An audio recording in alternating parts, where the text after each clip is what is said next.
ಇಲ್ಲಿ ನಿಮಗೆ ಸಾಕಷ್ಟು ಜನಕ್ಕೆ ಡೌಟ್ ಇರ್ಬೋದು, ಈ ವಾರ ಏನಾದರೂ ಒಂದು ಕೌನ್ಸಿಲಿಂಗ್ ಸ್ಟಾರ್ಟ್ ಆಗುತ್ತಾ ಅಂತ. ಯಾಕೆಂದರೆ ನಿಮ್ಮ ಫ್ರೆಂಡ್ಸ್ಗಳು ಆಗಲೇ ಕಾಲೇಜ್ನ ಅಟೆಂಡ್ ಮಾಡ್ತಾ ಇರ್ತಾರೆ, ಮ್ಯಾನೇಜ್ಮೆಂಟ್ ಕೋಟ ಅಂಡರಲ್ಲಿ ಸೇರ್ಕೊಂಡಿರೋರು. ಅದಕ್ಕೋಸ್ಕರ ನಿಮಗೂ ಕೂಡ ಕನ್ಫ್ಯೂಷನ್ ಇರುತ್ತೆ, ಏನೇನು ಪ್ರಾಬಬಿಲಿಟಿ ಇದೆ, ಸ್ಟಾರ್ಟ್ ಆಗುತ್ತಾ ಆಗಲ್ವಾ, ಏನಾಗುತ್ತೆ ಎಲ್ಲನೂ ಕೂಡ ಈ ಒಂದು ಡಿಸ್ಕಸ್ ಮಾಡೋಣ. ವಿಡಿಯೋನ ಕಂಪ್ಲೀಟಾಗಿ ನೋಡಿ. ಅದಕ್ಕಿಂತ ಮುಂಚೆ ಚಾನಲ್ ಸಬ್ಸ್ಕ್ರೈಬ್ ಮಾಡ್ಕೊಂಡಿಲ್ಲ ಅಂದರೆ ಕೆಳಗಡೆ ಸಬ್ಸ್ಕ್ರೈಬ್ ಕ್ಲಿಕ್ ಮಾಡಿ ಸಬ್ಸ್ಕ್ರೈಬ್ ಮಾಡ್ಕೊಳ್ಳಿ. ಹಾಗೆ ಪ್ರತಿಯೊಬ್ಬರು ಕೂಡ ವಿಡಿಯೋಗೊಂದು ಲೈಕ್ ಕೊಡಿ. ಇದೇ ರೀತಿ ಕಂಟಿನ್ಯೂಸ್ ಆಗಿ ಕೌನ್ಸಿಲಿಂಗ್ ಮುಗಿಯೋವರೆಗೂ ಕೂಡ ಬ್ಯಾಕ್ ಟು ಬ್ಯಾಕ್ ಎಲ್ಲ ಥರದ ಅಪ್ಡೇಟ್ಸ್ನ ಪಡ್ಕೊಳ್ಳಿ. ಇವಾಗ ನಾವು ಡೈರೆಕ್ಟಾಗಿ ವಿಡಿಯೋ ಬಗ್ಗೆ ಬರೋದಾದರೆ, ಇಲ್ಲಿ ನಿಮಗೆ ಕೌನ್ಸಿಲಿಂಗ್ ಈ ವಾರ ಸ್ಟಾರ್ಟ್ ಆಗುತ್ತಾ ಆಗಲ್ವಾ, ಯಾವ ರೀತಿ ಸ್ಟಾರ್ಟ್ ಆಗುತ್ತೆ, ಯಾವಾಗಿಂದ ಸ್ಟಾರ್ಟ್ ಆಗುತ್ತೆ ಎಲ್ಲನೂ ಕೂಡ ನಿಮ್ಗೆ ಆಮೇಲೆ ತಿಳಿಸ್ಕೊಡ್ತೀನಿ.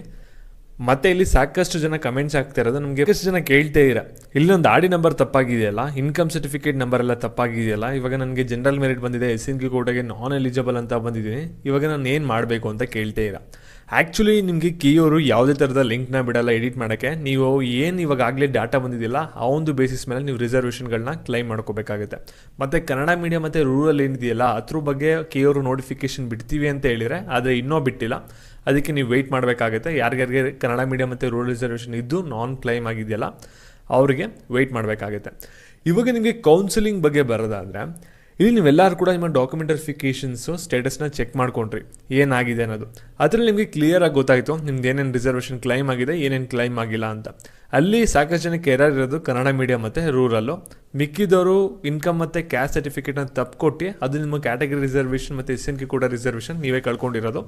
ಆದರೆ ಕನ್ನಡ ಮೀಡಿಯಮ್ ಮತ್ತು ರೂರಲ್ ರಿಸರ್ವೇಷನ್ ಏನಾಗಿದೆ ಅಂದರೆ ಕಿಯೋರ್ ಕಡೆಯಿಂದ ಆಗಿರೋಂಥ ಪ್ರಾಬ್ಲಮ್ ಆಗಿರುತ್ತೆ. ಅದಕ್ಕೋಸ್ಕರ ಕಿಯೋರ್ ಏನು ಮಾಡ್ತಾರೆ ಅಂದರೆ ಇನ್ನೊಂದು ಸ್ವಲ್ಪ ದಿನ ಟೈಮ್ ತೊಗೊಂಡು ಅದನ್ನ ಸರಿ ಮಾಡ್ಕೊಡ್ತಾರೆ. ನೀವೇನು ಕೂಡ ತಲೆ ಕೆಡ್ಸ್ಕೊಳ್ಳೋ ಆಗಿಲ್ಲ. ಇವಾಗ ಡಾಕ್ಯುಮೆಂಟ್ ವೆರಿಫಿಕೇಷನ್ ಸ್ಟೇಟಸ್ ಎಲ್ಲ ಬಿಟ್ಟಿದ್ರೆ ಇನ್ನೇನೋ ವೆರಿಫಿಕೇಷನ್ ಸ್ಲಿಪ್ ಬಿಡ್ತಾರಾ, ಮತ್ತು ಕೌನ್ಸಿಲಿಂಗ್ ಏನಾದರೂ ಸ್ಟಾರ್ಟ್ ಆಗುತ್ತೆ ಅಂತ ನೀವು ಕೇಳ್ಬೋದು. ಅದ್ರ ಬಗ್ಗೆ ನೋಡೋಣ.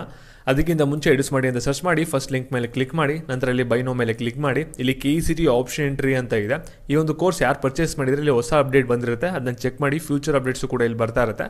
ಮತ್ತು ಇನ್ನೂ ಕೋರ್ಸ್ ಯಾರು ಬೈ ಮಾಡಿಲ್ಲ ಬೇಗ ಬೈ ಮಾಡಿ, ಯಾಕೆಂದರೆ ನಿಮ್ಗೆ ಆಪ್ಷನ್ ಎಂಟ್ರಿಲಿ ಯಾವ ರೀತಿ ಟ್ರಿಕ್ಸ್ ಮತ್ತು ಸ್ಟ್ರಾಟಜಿ ಎಲ್ಲನೂ ಕೂಡ ನೀವು ಯಾವ ರೀತಿ ಯೂಸ್ ಮಾಡಿ ಆಪ್ಷನ್ ಎಂಟ್ರಿ ಮಾಡ್ಬೋದು ಅನ್ನೋದು ನಿಮಗೆ ಈ ಒಂದು ಕೋರ್ಸಲ್ಲಿ ಸಿಗುತ್ತೆ. ಫಸ್ಟ್ ರೌಂಡ್ ಆದಮೇಲೆ ಕೂಡ ಅಪ್ಡೇಟ್ ಬರುತ್ತೆ, ಮಾಕ್ ರೌಂಡ್ ಆದಮೇಲೆ ಕೂಡ ಅಪ್ಡೇಟ್ ಬರುತ್ತೆ. ಮತ್ತು ಮಾಕ್ ರೌಂಡ್ ಆದಮೇಲೆ 500 ಇನ್ಕ್ರೀಸ್ ಆಗುತ್ತೆ, ಮತ್ತು ಫಸ್ಟ್ ರೌಂಡ್ ಆದಮೇಲೆ ಇನ್ನೊಂದು 500 ಇನ್ಕ್ರೀಸ್ ಆಗುತ್ತೆ. ಅದಕ್ಕೋಸ್ಕರ ಬೇಗ ಬೈ ಮಾಡ್ಕೊಳ್ಳಿ, ತುಂಬಾ ಯೂಸ್ ಆಗುತ್ತೆ ನಿಮಗೆ ಡೆಫಿನೆಟ್ಲಿ. ಯಾರು ಇವಾಗಲೇ ಒಂದು ಕೋರ್ಸ್ನ ಪರ್ಚೇಸ್ ಮಾಡಿದರೆ ನಿಮ್ಗೆ ಎಲ್ಲರಿಗೂ ಕೂಡ ಒಂದು ರಿಪ್ಲೈನ ಕೊಟ್ಟಿದ್ದೀನಿ ಡಿಸ್ಕಷನ್ ಟ್ಯಾಬಲ್ಲಿ, ಚೆಕ್ ಮಾಡ್ಕೊಳ್ಳಿ. ಇವಾಗ ನಾವು ಬ್ಯಾಕ್ ವಿಡಿಯೋ ಬಗ್ಗೆ ಬರೋಣ. ಮೇಯ್ನ್ ಆಗಿ ಕೌನ್ಸಿಲಿಂಗ್ ಯಾವಾಗ ಸ್ಟಾರ್ಟ್ ಆಗುತ್ತೆ, ಈ ವೀಕ್ ಏನಾದರೂ ಸ್ಟಾರ್ಟ್ ಮಾಡಿಬಿಡ್ತಾರೆ ಅನ್ನೋದೇ ಕಾಮನ್ಗೆ ಒಂದು ಡೌಟ್ ಇರೋದು. ಯಾಕೆಂದರೆ ಡಾಕ್ಯುಮೆಂಟ್ ವೆರಿಫಿಕೇಷನ್ ಸ್ಟೇಟಸ್ನ ಬಿಟ್ಟರು, ಅವ್ರು ಬಿಡಬೇಕಾಗಿರೋದೇನೇನು ಜಸ್ಟ್ ವೆರಿಫಿಕೇಷನ್ ಸ್ಲಿಪ್ನ ಬಿಡಬೇಕು, ಲಿಂಕು ನಿಮಗೆ ಡೌನ್ಲೋಡ್ ಮಾಡ್ಕೊಳ್ಳೋಕ್ಕಷ್ಟೇ.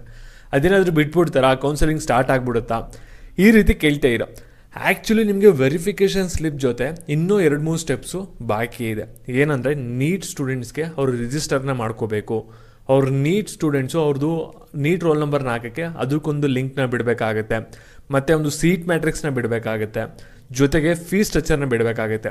ಇಲ್ಲಿ ಸೀಟ್ ಮ್ಯಾಟ್ರಿಕ್ಸ್ ನೀವೇನು ನೋಡ್ತಾ ಇರಲ್ಲ KE ವೆಬ್ಸೈಟಲ್ಲಿ, ಅದು just draft seat matrix. Final seat matrix ಅಂತಲೂ ಕೂಡ ಬಿಡ್ತಾರೆ, ಅದಕ್ಕೆ ನೀವು ವೆಯ್ಟ್ ಮಾಡಬೇಕಾಗುತ್ತೆ. ಯಾಕಷ್ಟು ಜನ ಕೇಳಿದೇನೆಂದರೆ ಸೀಟ್ ಮ್ಯಾಟ್ರಿಕ್ಸ್ ರೀತಿ ಕಟ್ ಆಫ್ ಏನಾದರೂ ಬಿಡ್ತಾರ ಅಂತ.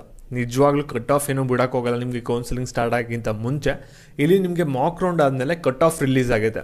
ಆ ಒಂದು ಕಟ್ ಆಫಲ್ಲಿ ಏನು ಡೀಟೇಲ್ಸ್ ಇರುತ್ತೆ ಅಂದರೆ, ಈ ವರ್ಷ ನೀವೆಲ್ಲರೂ ಕೂಡ ಆಪ್ಷನ್ ಎಂಟ್ರಿ ಮಾಡ್ತೀರಲ್ವಾ, ಈ ವರ್ಷದ ನಿಮ್ಮ ರ್ಯಾಂಕಿಂಗ್ ಬೇಸಿಸ್ ಮೇಲೆ ಯಾರ್ಯಾರಿಗೆ ಯಾವ್ಯಾವ ರೀತಿ ಸೀಟ್ಸ್ ಅಲಾಟ್ ಆಗಿದೆ, ಯಾವ ಕ್ಯಾಟಗರಿಯಲ್ಲಿ ಅನ್ನೋದಕ್ಕೆ ಅವಾಗ ನಿಮಗೆ ಕಟ್ ಆಫ್ ರಿಲೀಸ್ ಆಗೋದು. ಅದಕ್ಕಿಂತ ಮುಂಚೆ ನಿಮಗೆ ಯಾವುದೇ ಥರದ ಕಟ್ ಆಫ್ ರಿಲೀಸ್ ಆಗಲ್ಲ. ಇಲ್ಲಿ ಮೊದಲೇ ಹೇಳ್ತಿದ್ದೀನಿ, ಕಟ್ ಆಫ್ ಅಂದರೆ ಆ ಒಂದು ಕಾಲೇಜಲ್ಲಿ ನಿಮಗೆ ಆಪ್ಷನ್ ಎಂಟ್ರಿನ ಕೊಡೋಕ್ಕೆ ಅದು ಮಿನಿಮಮ್ ಮಾರ್ಕ್ಸ್ ಅಷ್ಟು ತೆಗ್ದಿರಬೇಕು ಅಂತ ಅಲ್ಲ, ಅದು ಅಷ್ಟು ತೆಗ್ದಿರೋ ಅವನಿಗೆ ಸೀಟ್ ಅಲಾಟ್ ಆಗಿದೆ ಅನ್ನೋ ನಿಮ್ಮ ರೆಫರೆನ್ಸಿಗಷ್ಟೇ. ನೀವು ಅದಕ್ಕಿಂತ ಕಮ್ಮಿ ಯಾರು ತೆಗ್ದಿರೋ ಅಥವಾ ಜಾಸ್ತಿ ಯಾರು ತೆಗ್ದಿರೋ ರ್ಯಾಂಕಿಂಗು ಆ ಒಂದು ಕಾಲೇಜ್ಗೆ ನೀವು ಒಂದು ಆಪ್ಷನ್ ಎಂಟ್ರಿನ ಕೊಡ್ಬೋದಾಗಿರುತ್ತೆ. ಕಟ್ ಆಫ್ ಬಗ್ಗೆ ಫಸ್ಟ್ ರೌಂಡಲ್ಲಿ ತಲೆ ಕೆಡ್ಸ್ಕೋಬೇಕು, ಮಾರ್ಕ್ ರೌಂಡಲ್ಲಿ ನೀವೇನು ತಲೆ ಕೆಡ್ಸ್ಕೊಳ್ಳೋಕ್ಕೆ ಹೋಗ್ಬೇಡಿ. ನಿಮ್ಗೆ ಇಷ್ಟ ಬಂದಿದ್ದ ರೀತಿ ನೀವು ಕೊಡ್ಬೋದಾಗಿರುತ್ತೆ ಆಪ್ಷನ್ ಎಂಟ್ರಿ. ಆದರೆ ಪ್ರೀವಿಯಸ್ ಇಯರ್ ಡಾಟಾನ ವೆರಿಫೈ ಮಾಡಿ ಕೊಡ್ತು ಅಂದರೆ ನಿಮ್ಗೆ ಒಳ್ಳೆಯ ರೀತಿಯ ಒಂದು ಆಪ್ಷನ್ ಎಂಟ್ರಿಲಿ ಕಾಲೇಜ್ ಅಲಾಟ್ ಆಗುತ್ತೆ. ಮತ್ತು ಈ ವರ್ಷ ಕೌನ್ಸಿಲಿಂಗ್ ನಿಮಗೆ ಯಾವಾಗ ಸ್ಟಾರ್ಟ್ ಆಗುತ್ತೆ ಅದ್ರ ಬಗ್ಗೆ ಒಂದು ಕ್ಲಾರಿಟಿನ ಕೊಡೋದಾದರೆ, ಜುಲೈ 8ನೇ ತಾರೀಕು ಇದೆಯಲ್ಲ, ಆ ಒಂದು ಕೋರ್ಟ್ ಕೇಸ್ನ ನೋಡ್ಕೋತಾರೆ. ಅದಾದಮೇಲೆ ನೀಟ್ ಸ್ಟೂಡೆಂಟ್ಸ್ಗೆ ಒಂದು ರಿಜಿಸ್ಟರ್ನ ಮಾಡ್ಕೋತಾರೆ. ಅದಾದಮೇಲೆ ನಿಮಗೆ ಸೀಟ್ ಮ್ಯಾಟ್ರಿಕ್ಸ್ನ ಬಿಡ್ತಾರೆ. ಅದೆಲ್ಲ ಪ್ರೊಸೆಸ್ ಬಂದ್ಬಿಟ್ಟು ಆಕೆ ನಿಮಗೆ ನೆಕ್ಸ್ಟ್ ವೀಕು ಲಾಸ್ಟ್ 2 ಡೇಸ್ವರೆಗೂ ಕೂಡ ಆಗುತ್ತೆ. ನೆಕ್ಸ್ಟ್ ವೀಕಲ್ಲಿ ಸ್ಯಾಟರ್ಡೆ ಸಂಡೇ ಸ್ಟಾರ್ಟ್ ಆಗ್ಬೋದು ಕೌನ್ಸಿಲಿಂಗು. ಇಲ್ಲ ಅಂದರೆ ನಿಮಗೆ ಒಂದು 15ನೇ ತಾರೀಕು ಆದಮೇಲೂ ಕೂಡ ಸ್ಟಾರ್ಟ್ ಆಗ್ಬೋದಾಗಿರುತ್ತೆ. ಒಟ್ಟಿನಲ್ಲಿ ಇವರು ಬೇಗ ಸ್ಟಾರ್ಟ್ ಮಾಡಬೇಕು ಕೌನ್ಸಿಲಿಂಗ್, ಯಾಕಂದರೆ ನಿಮಗೆ ಕೇರ್ ಬಂದ್ಬಿಟ್ಟು ಡಿಲೇ ಆಗುತ್ತೆ. ಅದಕ್ಕೋಸ್ಕರ ಏನು ಮಾಡ್ತಾರೆ ಅಂದರೆ ಜಾಸ್ತಿ ಅಂದರೆ ಜುಲೈ 15ನೇ ತಾರೀಕುವರೆಗೂ ಕೂಡ ಟೈಮ್ ತೊಗೊಂಡು ಜುಲೈ 15ನೇ ತಾರೀಕು ಆದಮೇಲೆ ಕೌನ್ಸಿಲಿಂಗ್ನ ಸ್ಟಾರ್ಟ್ ಮಾಡ್ಬೋದು.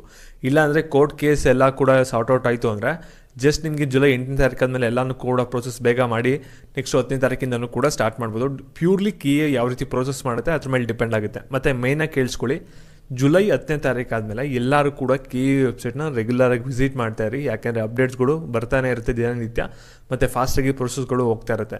ನಿಮಗೆ ನೋಡೋಕ್ಕಾಗಲ್ಲ ಅಂದರೆ ಟೆಲಿಗ್ರಾಮ್ ಚಾನಲ್ ಲಿಂಕ್ ಕೊಟ್ಟಿರ್ತೀನಿ, ಅದಕ್ಕೆ ಜಾಯ್ನ್ ಆಗಿ. ಅಲ್ಲೂ ಕೂಡ ನಿಮಗೆ ಡೈರೆಕ್ಟಾಗಿ PDF ಲಿಂಕ್ಗಳು ಎಲ್ಲ ಕೂಡ ಬರ್ತಾ ಇರುತ್ತೆ ಅಲ್ಲಿ, ಅಲ್ಲೂ ಕೂಡ ನಿಮ್ಗೆ ಅಪ್ಡೇಟ್ ಸಿಗುತ್ತೆ ಫ್ರೀ ಆಗೇ. ಮತ್ತು ಇದೇ ರೀತಿ ಅಪ್ಡೇಟ್ಸ್ ಬೇಕಂದರೆ ಚಾನಲ್ ಸಬ್ಸ್ಕ್ರೈಬ್ ಮಾಡ್ಕೊಳ್ಳಿ, ಹಾಗೆ ವಿಡಿಯೋಗೊಂದು ಲೈಕ್ ಕೊಟ್ಬಿಟ್ಟು ಎಲ್ಲರಿಗೂ ಕೂಡ ಶೇರ್ ಮಾಡಿ. Thank you.